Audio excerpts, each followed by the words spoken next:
Greetings from the road. This is Raider Jim. This is a great story. This is a great story. So Miss Ann pulled up, and I'm waiting for her husband, Jesse, to show up with this absolutely beautiful 36 Plymouth Coupe that he's owned for 51 years. He came to the marriage with this coupe. And Miss Ann, tell me about the community underwear that your husband Jesse brought. He shared underwear with his brothers. He had three brothers. Three brothers. One bigger, one smaller, and him. Okay. So you just grabbed underwear and either pinned it up or suffered all day long. Okay. It was too tight. All right. That's all he had. That's all he had. So you said you did more shopping the first week of your marriage. Every night we went out to buy him some kind of clothes. Some kind of clothes. Yes. He had That, nothing. normally it'd be the woman doing the shopping for the clothes. No. But you were doing. Now you mentioned your daughter's 39 now, Yes. and he bought a car seat for her, and he'd take her to go get ice cream, Yes. and it'd spill inside the car, and he didn't care. He'd just clean it up. He just drives his car and enjoys it totally. Now your wife said your daily driver is a 70.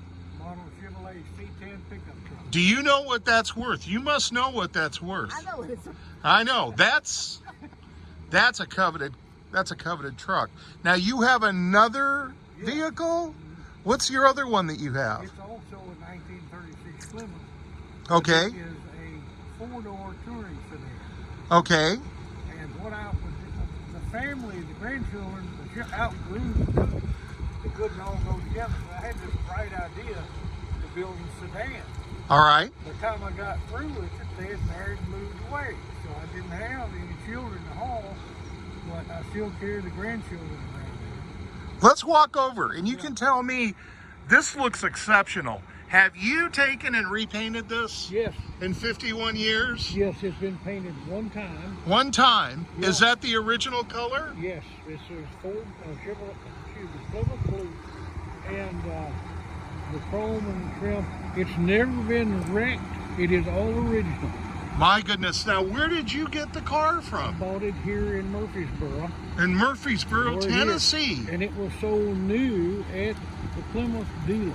So are you the second documented owner, do you Probably think? the third. or Probably the fourth. third. I traced it back. I even talked to one of the mechanics that worked at the dealership. I'll tell you a very interesting story. Okay. I was working on this car to restore it, digging around. I had the motor out of it and all. Right. And I was digging the gook out of the frame, and I dug out a 1/2 inch, 9/16 open end wrench. Okay. And I looked at it, and the mechanic was the daddy of a friend of mine, and I showed it to him, and he says, I lost that wrench 30 years, said I dropped it, and it disappeared down in the frame. Now, when did he drop the wrench, do you think? Probably around World War II when he worked there. World War II. Something, he dropped it in the frame working on And it. it had been there that long. It stuck in the grease, and I gave it back to You him. gave him back his wrench. Yeah, and he was proud to see it. But that's it. There's no extra holes in it. I didn't do anything to it. Okay. It's sort of a barn find. It's not been molested. Okay. I've seen so many of these cars that people get happy with it and tear it up, trying to make a rat rod out of it. But there's nothing. It doesn't have a heater or anything up because there's no holes in the dashboard. And I was not going So it didn't come with a heater. No. That was an option. You didn't add one. What do you got powering it? it's a flathead 6. Flathead 6. Is it a 3 on the tree? No, it's 3 in the floor. 3 on the floor. Oh my And goodness. it's got what they call a Johnson bar, handbrake that's in the floor. My goodness. Now, would you mind opening the door so we can take a look? And so this is a two-tone. This is a blue and black. Yeah. Believe it or not, solid colored Plymouth, that's the handbrake there in the sport piece. Folks, would you look at this? Look at that speedo head. Now, do those gauges all work? Well, I got it. Now, we're showing, has it rolled over? I don't think so. So we're showing 15,752. No, it's rolled over 15. I thought it was 85. Oh, so it's 115, 752. Yeah. Okay. But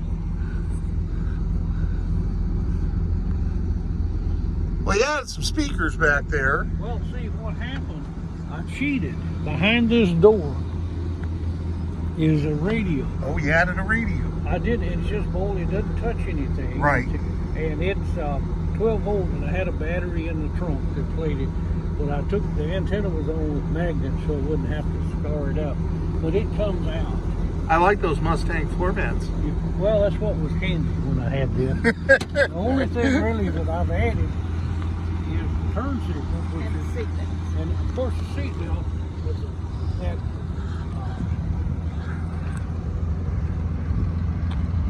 Okay, folks, we got a survivor here. And you don't trailer this when you went to shows. You drive it. Yeah, I drove it. I entered it in national competition in the early 80s, and I drove it to Huntsville, Alabama. Now, has this won trophies and such? Oh, yeah. I've got Okay. We drove this in 77, and I held my 3-month-old son in the front seat, Oh my goodness. way before seatbelt. Well, here you go. Monday's starting off to be a great day. This car is going to California. So I should have good weather. We're gonna load it up, winch it on. I want to thank Jesse and Miss Ann for taking the time to visit with me today. And Miss Ann says she's not sorry to see this go because they're getting old and they got to be doing other things. So Well, we You can't have. drive this to Disney World. can't drive it to Disney World. Well, what happens is I'm mentally 18 years old, Right. but I'm 70. You work at O'Reilly's. Well, I'm not. I'm on the payroll. I don't work. He's There's- part-time. Part-time. There's a difference between on the payroll and working. Okay. I'm on the payroll. Are you a parts runner? Yeah, I deliver parts. And They got good health benefits, don't they? no, not for part-time. I just work Oh. 3 days a week. Oh, okay. So I was there, and I told him, I said, when I get this phone call, I'm leaving. I don't know when I'll be back. And I said, okay. That's what I like about this. But it is, like I showed the pictures of it on the door. There'll be the Right. damage. My daughter, when she was 3 or 4 years old, my friend and we had the bright idea to push it out of the garage. Right. And she panted, and she opened the door. So your daughter did that 36 years ago. Well, my Yes. buddy did Yeah. that. He Oh. pulled, he was saying, let's push it out. I said, wait, let me get some. So you can't blame that on your daughter. No, no. No. And she would be sitting up there, I've been watching, in that car seat drinking the large orange Coke. She loved those things. And one of the guys said, what are you going to do if she spills that thing? I said, I'll have Clean to it buy, up. And I said, I'll have to buy her another one. So, All right. Well, thank you for the interview. That's it for me. Hope everybody's having a good day. This is a great way to start the week for me. Remember, drive safe, arrive alive. Thanksgiving holidays here. Take your time. No need to get in a hurry. They'll save a plate for you. This is Freighter Jim saying, have a good week.